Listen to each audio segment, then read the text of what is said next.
Hi നമസ്കാരം. 8ാം ക്ലാസ്സിലെ chemistry properties of മാറ്ററിലെ 4ാമത്തെ video ആണിത്. അപ്പോൾ separating the components of A mixture ആണ് നമ്മൾ പഠിച്ചുകൊണ്ടിരിക്കുന്നത് അല്ലേ. അപ്പോൾ ഈ സെപ്പറേറ്റിംഗ് മെത്തേഡ്സ് തിരഞ്ഞെടുക്കുന്നതിന് കമ്പോണൻസിന്റെ പ്രോപ്പർട്ടീസിനെ ബേസ് ചെയ്തിട്ടാണെന്ന് നമ്മൾ പറഞ്ഞു.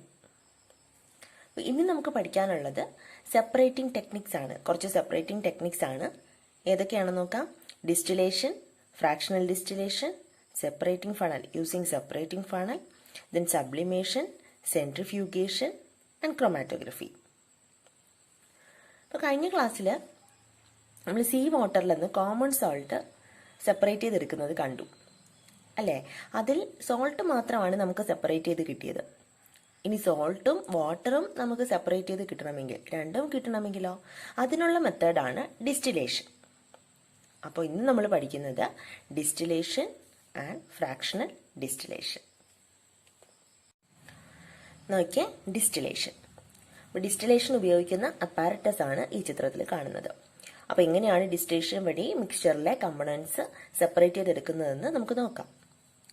അപ്പോൾ നോക്കിയേ, ഇവിടെ ഒരു റൗണ്ട് ബോട്ടം ഫ്ലാസ്ക് ഉണ്ട്, കണ്ടോ. അപ്പോൾ common salt solution is taken in the round bottom flask. ഈ റൗണ്ട് ബോട്ടം ഫ്ലാസ്കിലേക്ക് കോമൺ സോൾട്ട് സൊല്യൂഷൻ എടുക്കാം. സോൾട്ട് സൊല്യൂഷൻ എന്ന് പറയുമ്പോൾ നമ്മുടെ കറിയുപ്പ് വെള്ളത്തിൽ കലക്കിയിട്ട് എടുക്കുന്നതാണ് കോമൺ സോൾട്ട് സൊല്യൂഷൻ. എടുക്കുക. ഓൺ ഹീറ്റിംഗ്, കണ്ടോ, ഇവിടെ ഒരു ബർണർ വെച്ചിട്ട് ഹീറ്റ് ചെയ്യുക. ഈ സോൾട്ട് സൊല്യൂഷനെ ഹീറ്റ് ചെയ്യുമ്പോൾ എന്താ സംഭവിക്കുന്നത്? വിച്ച് കമ്പോണന്റ് ഇവാപ്പറേറ്റ്സ് എന്നാണ് ചോദിക്കുന്നത്. നമുക്കറിയാം ഇതിൽ ഇവാപ്പറേറ്റ് ചെയ്യുന്ന കമ്പോണന്റ് ഏതാണ്? വാട്ടർ. വാട്ടർ ഇവാപ്പറേറ്റ് ചെയ്ത് ഇവിടെ കൂടെ ഇങ്ങ് വരും. ഇവിടെ ഒരു കണ്ടൻസർ വെച്ചിട്ടുണ്ട്. കണ്ടൻസർ എന്ന് പറഞ്ഞാൽ ഈ വേപ്പറായിട്ട് വരുന്ന വാട്ടറിനെ തണുപ്പിച്ച് വെള്ളമാക്കും, ലിക്വിഡ് ഫോമിലോട്ടാക്കും. വെള്ളമാക്കി ഇവിടെ ഇരിക്കുന്ന ഈ ഫ്ലാസ്കിൽ പ്യുവർ വാട്ടർ കളക്ട് ചെയ്യും. അപ്പോൾ ഇതിലുള്ള വാട്ടർ എല്ലാം സ്റ്റീമായിട്ട്, വേപ്പറായിട്ട് ഇവിടെ കണ്ടൻസറിലൂടെ കടന്ന് കണ്ടൻസ് ചെയ്ത് വാട്ടറായിട്ട് ഇവിടെ കളക്ട് ചെയ്യും. ബാക്കി വരുന്ന സോൾട്ട് ഈ റൗണ്ട് ബോട്ടം ഫ്ലാസ്കിൽ തന്നെ കളക്ട് ചെയ്യാൻ പറ്റും. അപ്പോൾ സോൾട്ടും കളക്ട് ചെയ്യാൻ പറ്റും, വാട്ടറും കളക്ട് ചെയ്യാൻ പറ്റും. Okay. When one component of the mixture is volatile and the others do not vaporize under the same condition, they can separated by distillation. അപ്പോൾ നമ്മളൊരു മിക്സ്ചർ എടുത്താൽ അതിൽ ഒരു കമ്പോണന്റ് വോളറ്റൈൽ ആയിരിക്കണം. വോളറ്റൈൽ എന്ന് പറഞ്ഞാൽ ഗേഷ്യസ് സ്റ്റേറ്റിലേക്ക് കൺവേർട്ട് ചെയ്യാൻ പറ്റുന്ന കമ്പോണന്റ് ആയിരിക്കണം. And the others do not vaporise, മറ്റത് വേപ്പറൈസ് ചെയ്യാൻ പാടില്ല. ഇപ്പൊ നമുക്ക് ഈ എടുത്തതെന്ന് മനസ്സിലാക്കാമല്ലോ. സോൾട്ട് സൊല്യൂഷൻ ആണ് എടുത്തത്. സോൾട്ട് എന്ന് പറഞ്ഞാൽ വേപ്പറൈസ് ചെയ്യുന്നതല്ല, എന്നാൽ വാട്ടർ വേപ്പറൈസ് ചെയ്ത് പോകുന്നതാണ്. അങ്ങനെയുള്ള മിക്സ്ചറിനെ സെപ്പറേറ്റ് ചെയ്യാൻ ഉപയോഗിക്കുന്ന മെത്തേഡാണ് ഡിസ്റ്റിലേഷൻ. അപ്പോൾ വേറൊരെണ്ണം കൂടി ഉണ്ട്, നോക്കിയേ. If the components of the mixtures possess a large difference in their boiling points. Boiling പോയിന്റ്സിലെ ലാർജ് ഡിഫറൻസ്, വളരെ വ്യത്യാസം കാണിക്കുന്ന, ബോയിലിംഗ് പോയിന്റ്സിൽ വളരെ വ്യത്യാസം കാണിക്കുന്ന കമ്പോണൻസിനെ സെപ്പറേറ്റ് ചെയ്യാനും ഡിസ്റ്റിലേഷൻ ഉപയോഗിക്കും. ബോയിലിംഗ് പോയിന്റ്സ് എന്ന് പറഞ്ഞാൽ തിളയ്ക്കുന്ന പോയിന്റ്. അപ്പോൾ നമുക്കറിയാം വാട്ടർ തിളയ്ക്കുന്നത്, വാട്ടറിന്റെ boiling point 100 degree Celsius. 100 degree സെൽഷ്യസിൽ വാട്ടർ ബോയിൽ ചെയ്യും. ആ പോയിന്റിനെയാണ് പറയുന്നത് ബോയിലിംഗ് പോയിന്റ് എന്ന്. അപ്പോൾ ഇവിടുത്തെ components of a mixture possess a large difference in their boiling points. Boiling പോയിന്റ്സിൽ വളരെ വ്യത്യാസമുള്ള കമ്പോണൻസിനെ വേർതിരിക്കാൻ വേണ്ടിയിട്ട് ഡിസ്റ്റിലേഷൻ ഉപയോഗിക്കും. ഇവിടെ എക്സാമ്പിൾ പറയുന്നത് വാട്ടറും അസെറ്റോണും. വാട്ടറിൻ്റെത് 100 ഡിഗ്രി സെൽഷ്യസ് ആണ്, അസെറ്റോൺ 56 ഡിഗ്രി സെൽഷ്യസ് ആണ്. അപ്പോൾ 56 ഡിഗ്രി സെൽഷ്യസിലുള്ള അസെറ്റോൺ, ഇതിന്റെ രണ്ടിന്റെയും മിക്സ്ചർ, വാട്ടറിന്റെയും അസെറ്റോണിന്റെയും മിക്സ്ചർ ഇതിനകത്തോട്ട് എടുക്കും, റൗണ്ട് ബോട്ടം ഫ്ലാസ്കിലോട്ട് എടുക്കും, ദെൻ ഹീറ്റ് ചെയ്യും. അപ്പോൾ 56 ഡിഗ്രി സെൽഷ്യസിലുള്ള അസെറ്റോൺ ആദ്യം വേപ്പറൈസ് ചെയ്യും അല്ലെ. ആദ്യം വേപ്പറൈസ് ചെയ്ത് അതിനെ കളക്ട് ചെയ്തെടുക്കാം. ദെൻ 100 ഡിഗ്രി സെൽഷ്യസിലുള്ള വാട്ടർ വേപ്പറൈസ് ആവും. അപ്പോൾ അതിനെയും കളക്ട് ചെയ്തെടുക്കാം. അങ്ങനെയാണ് ബോയിലിംഗ് പോയിന്റിൽ വളരെ വ്യത്യാസമുള്ള കമ്പോണൻസിനെ സെപ്പറേറ്റ് ചെയ്തെടുക്കാൻ പറ്റുന്നത് ഈ distillation മെത്തേഡിലൂടെ.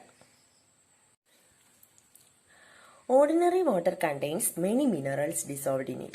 The distilled water used for ingestion and storage battery is produced by separating these minerals through distillation. അപ്പോൾ നമുക്ക് ഡിസ്റ്റിൽഡ് വാട്ടർ ഉണ്ടാക്കുന്നത് ഈ ഡിസ്റ്റിലേഷൻ മെത്തേഡിലൂടെയാണ്. നമ്മൾ ഇഞ്ചക്ഷനിൽ ഉപയോഗിക്കുന്ന വാട്ടർ, പിന്നെ സ്റ്റോറേജ് ബാറ്ററിയിൽ ഉപയോഗിക്കുന്ന ഡിസ്റ്റിൽഡ് വാട്ടർ, ഇതൊക്കെ ഈ ഡിസ്റ്റിൽഡ് വാട്ടർ ഉണ്ടാക്കുന്നതും ഈ ഡിസ്റ്റിലേഷൻ മെത്തേഡിലൂടെയാണ്. ഡിസ്റ്റിലേഷൻ വാട്ടറിലെ മിനറൽസിനെയൊക്കെ സെപ്പറേറ്റ് ചെയ്ത് പ്യുവർ വാട്ടറായിട്ട് സെപ്പറേറ്റ് ചെയ്ത് എടുക്കുന്നത്. അപ്പോൾ നമ്മൾ ഡിസ്റ്റിലേഷനിൽ എന്തൊക്കെയാണ് പഠിച്ചത് പെട്ടെന്നൊന്ന് ഓർത്തെടുക്കാമല്ലോ. One component is volatile and others do not vaporise. ഒരു കമ്പോണന്റ് വോളറ്റൈൽ ആയിരിക്കണം, മറ്റത് വേപ്പറൈസ് ചെയ്ത് പോകാത്തതായിരിക്കണം. അങ്ങനെയുള്ള കമ്പോണൻസ് ഉള്ള മിക്സ്ചറിനെ വേർതിരിക്കാൻ വേണ്ടിയിട്ട് ഡിസ്റ്റിലേഷൻ മെത്തേഡ് ഉപയോഗിക്കാം. Example salt water. Components of a mixture possess a large difference in their boiling points. Boiling points large difference ഉള്ള കമ്പോണൻസിനെ സെപ്പറേറ്റ് ചെയ്തെടുക്കാനും ഡിസ്റ്റിലേഷൻ മെത്തേഡ് ഉപയോഗിക്കാം. എക്സാമ്പിൾ വാട്ടർ 100°C ആണ്, അസെറ്റോൺ 56°C ആണ്. ദെൻ ഡിസ്റ്റിൽഡ് വാട്ടർ നിർമ്മിക്കാനും distillation ഉപയോഗിക്കാം. അപ്പോൾ ഈ 3 പോയിന്റ്സ് ആണ് നമുക്ക് ഓർത്തിരിക്കാനുള്ളത്. Next fractional distillation. ഫ്രാക്ഷണൽ ഡിസ്റ്റിലേഷന്റെ അപ്പാരറ്റസ് ആണ് ഇവിടെ കാണിച്ചിരിക്കുന്നത്. വലിയ വ്യത്യാസമൊന്നുമില്ല ഡിസ്റ്റിലേഷന്റെ അപ്പാരറ്റസിലെന്നല്ലേ. ഇവിടെ ഒരു ഫ്രാക്ഷനേറ്റിംഗ് കോളം കൂടെ എക്സ്ട്രാ ഉണ്ട്. ശ്രദ്ധിച്ചല്ലോ. നോക്കാം ഫ്രാക്ഷണൽ ഡിസ്റ്റിലേഷൻ എന്താണെന്ന്. If the boiling points of components having very small differences, fractional distillation is to be used to separate them. അപ്പോൾ ഇവിടെ കമ്പോണൻസിന് വളരെ ചെറിയ ഒരു വ്യത്യാസം മാത്രമേ പാടുള്ളൂ ബോയിലിംഗ് പോയിന്റ്സിൽ. അപ്പോൾ നേരത്തെ നമ്മൾ പഠിച്ചതിൽ ബോയിലിംഗ് പോയിന്റ്സിൽ വലിയ വ്യത്യാസമുള്ള കമ്പോണൻസിനെ വേർതിരിക്കാനാണ്. ഇവിടെ ഫ്രാക്ഷണൽ ഡിസ്റ്റിലേഷനിൽ ബോയിലിംഗ് പോയിന്റ്സിൽ സ്മോൾ ഡിഫറൻസ് ഉള്ള കമ്പോണൻസിനെ സെപ്പറേറ്റ് ചെയ്തെടുക്കാൻ വേണ്ടിയിട്ടാണ് നമ്മൾ ഫ്രാക്ഷണൽ ഡിസ്റ്റിലേഷൻ ഉപയോഗിക്കുന്നത്. അപ്പോൾ ഇവിടെ നടക്കുന്ന മെത്തേഡ് എന്ന് പറയുന്നത് when vapors of the mixtures pass through the fractionating column, repeated liquefaction and vaporization take place. കണ്ടോ, ഇവിടെ റൗണ്ട് ബോട്ടം ഫ്ലാസ്കിൽ നമ്മൾ നേരത്തെ പറഞ്ഞതുപോലെ ആ മിക്സ്ചർ എടുക്കുന്നു. എന്നിട്ട് ഹീറ്റ് ചെയ്യുമ്പോൾ അതിന്റെ വേപ്പർ ഈ ഫ്രാക്ഷനേറ്റിംഗ് കോളത്തിലൂടെ കടന്നു പോകും. അപ്പോൾ അവിടെ നടക്കുന്നത് repeated liquefaction and vaporisation. Subsequently, the vapors of low boiling methanol enter the condenser from the fractionating column, condense to liquid and get collected in the round bottom flask first. അപ്പോൾ boiling point കുറഞ്ഞ component ആദ്യം ഇതിനകത്തുകൂടെ കടന്നുപോയി repeated ലിക്വിഫാക്ഷനും വേപ്പറൈസേഷനും നടന്ന് ഈ round bottom ഫ്ലാസ്കിലേക്ക് collect ചെയ്യും. കണ്ടൻസറിലൂടെ കടന്നു പോയിട്ട് ആ വേപ്പർ കണ്ടൻസറിലൂടെ കടന്നു പോയിട്ട് ലിക്വിഡ് ഫോമിൽ ഇവിടെ കളക്ട് ചെയ്യും. ദെൻ തൊട്ടടുത്ത് തന്നെ ബോയിലിംഗ് പോയിന്റ് അതിനേക്കാളും കൂടിയതല്ലേ മറ്റത്, ആ കമ്പോണന്റും അതുപോലെ ലിക്വിഫാക്ഷനും വേപ്പറൈസേഷനും നടന്ന് ഈ കണ്ടൻസറിലൂടെ കടന്ന് ഈ റൗണ്ട് ബോട്ടം ഫ്ലാസ്കിലേക്ക് കളക്ട് ചെയ്യും. വേറൊരു ഫ്ലാസ്കിലേക്ക്, അതിൽ തന്നെയല്ല, അതിൽ ആദ്യത്തെ കമ്പോണന്റ് കളക്ട് ചെയ്തിട്ട് ആ ഫ്ലാസ്ക് റൗണ്ട് ബോട്ടം ഫ്ലാസ്ക് അങ്ങ് മാറ്റും. അത് കഴിഞ്ഞിട്ട് വേറൊരു ഫ്ലാസ്കിലേക്ക് മറ്റത് കളക്ട് ചെയ്യും. ഇതിന് എക്സാമ്പിൾ എത്തനോളും മെത്തനോളും ആണ് പറഞ്ഞിരിക്കുന്നത്. എത്തനോളിന്റെ ബോയിലിംഗ് പോയിന്റ് 78°C ആണ്, മെത്തനോളിൻ്റെത് 65°C. വലിയ വ്യത്യാസമില്ല, 78°C 65°C. അപ്പൊ എത്തനോളും മെത്തനോളും ചേർന്ന മിക്സ്ചർ ആണ് ഇവിടെ എടുക്കുന്നത്. അപ്പോൾ ആദ്യം ബോയിലിംഗ് പോയിന്റ് കുറഞ്ഞ മെത്തനോൾ 65°C മെത്തനോള് ഫ്രാക്ഷനേറ്റിംഗ് കോളത്തിലൂടെ കടന്നു പോയി നമുക്ക് സെപ്പറേറ്റ് ചെയ്ത് കിട്ടും. അത് കഴിഞ്ഞിട്ട് എത്തനോളും സെപ്പറേറ്റ് ചെയ്ത് കിട്ടും. അപ്പോൾ ഇതാണ് ഫ്രാക്ഷണൽ ഡിസ്റ്റിലേഷൻ. അപ്പോൾ ഫ്രാക്ഷണൽ ഡിസ്റ്റിലേഷനിൽ നമ്മൾ പഠിച്ച പോയിന്റ്സ് എന്തൊക്കെയാണ് നമുക്ക് പറയാൻ പറ്റുന്നതെന്ന് ഓർത്ത് നോക്കാം. എന്തൊക്കെ പോയിന്റ്സ് ആണ് നമ്മൾ പഠിച്ചത്?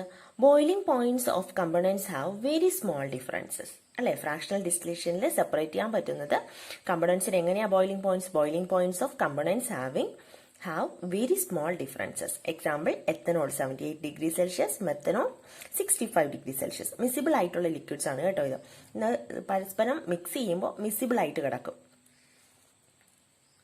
ഇത് എന്താ ചെയ്തത്? റൗണ്ട് ബോട്ടം ഫ്ലാസ്കിൽ എത്തനോളും മെത്തനോളും ചേർന്ന മിക്സ്ചർ എടുത്തു. അതിന് ഒരു ഫ്രാക്ഷനേറ്റിംഗ് കോളം കൂടിയാണ് ഇതിൽ എക്സ്ട്രാ ഉള്ളത്. ഓർത്ത് നോക്കിയ ഫ്രാക്ഷനേറ്റിംഗ് കോളം ആ ഫ്രാക്ഷണൽ ഡിസ്റ്റിലേഷൻ അപ്പാരറ്റസിൽ ഫിറ്റ് ചെയ്തിരിക്കുന്നത്. ഫ്രാക്ഷനേറ്റിംഗ് കോളത്തിലൂടെ കടന്നു പോയിട്ട് അവിടെ എന്താ നടന്നത്? Repeated liquefaction and vaporisation. അത് നടന്നിട്ട് ആദ്യം നമുക്ക് വേർതിരിഞ്ഞ് കിട്ടിയത്, സെപ്പറേറ്റ് ചെയ്ത് കിട്ടിയത് ഏതാണ്? ലോ ബോയിലിംഗ് പോയിന്റിലുള്ള മെത്തനോൾ. 65°C ലോ ബോയിലിംഗ് പോയിന്റിലുള്ള മെത്തനോൾ ആദ്യം വേർതിരിഞ്ഞ് കിട്ടി.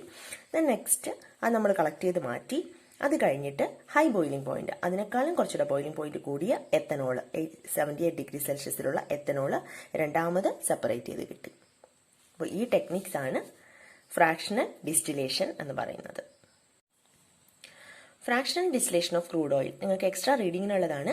Crude oil which is drilled out from the depths of the earth is a mixture of hydrocarbons which do not have much difference in their boiling points. ഇപ്പം നമുക്കറിയാം എർത്തിൽ നിന്ന് ഭൂമിക്കടിയിൽ നിന്ന് കുഴിച്ചെടുക്കുന്ന crude oil അത് ഹൈഡ്രോകാർബണിന്റെ ഒരു മിക്സ്ചറാണ്. അതിന്റെ കമ്പോണൻസ്, അതിനകത്തുള്ള കമ്പോണൻസിന്റെ ബോയിലിംഗ് പോയിന്റ്സിൽ വലിയ വ്യത്യാസമില്ല, വളരെ ചെറിയ നേരിയ വ്യത്യാസമാണുള്ളത്. അപ്പോൾ അത് സെപ്പറേറ്റ് ചെയ്യാൻ ഉപയോഗിക്കുന്നത് ഈ ഫ്രാക്ഷണൽ ഡിസ്റ്റിലേഷൻ മെത്തേഡാണ്. അപ്പോൾ അതിനകത്ത് നമ്മൾ സെപ്പറേറ്റ് ചെയ്തെടുക്കുന്നത് from this petrol, diesel, kerosene, naphtha etcetera are separated by distillation, fractional distillation, separated by fractional distillation. അപ്പോൾ ഫ്രാക്ഷണൽ ഡിസ്റ്റിലേഷൻ വഴിയാണ് ഈ ക്രൂഡ് ഓയിൽ അടങ്ങിയിട്ടുള്ള പെട്രോൾ, ഡീസൽ, കെറോസിൻ, നാഫ്ത അങ്ങനെയുള്ള കമ്പോണൻസ് അതിന്റെ ബോയിലിംഗ് പോയിന്റ്സിൽ വളരെ ചെറിയ വ്യത്യാസമേ ഉള്ളൂ. ഇപ്പം നമ്മൾ പഠിച്ചു ബോയിലിംഗ് പോയിന്റ്സിൽ വളരെ ചെറിയ വ്യത്യാസമുള്ള കമ്പോണൻസിനെ വേർതിരിച്ചെടുക്കുന്നത് ഫ്രാക്ഷണൽ ഡിസ്റ്റിലേഷൻ വഴിയാണ്. അപ്പോൾ ഇവിടെ ഫ്രാക്ഷണൽ ഡിസ്റ്റിലേഷൻ വഴിയാണ് ഇതിനെയും സെപ്പറേറ്റ് ചെയ്തെടുക്കുന്നത്. അപ്പോൾ ഇന്ന് പഠിച്ച ഡിസ്റ്റിലേഷനും ഫ്രാക്ഷണൽ ഡിസ്റ്റിലേഷനും മനസ്സിലായല്ലോ അല്ലേ? അപ്പോൾ ഇനി നമുക്ക് സെപ്പറേറ്റിംഗ് ടെക്നിക്സ് ബാക്കി പഠിക്കാനുണ്ട്. നമുക്ക് അടുത്ത ക്ലാസ്സിൽ പഠിക്കാം. അടുത്ത ക്ലാസ്സിൽ കാണാം. Thank you.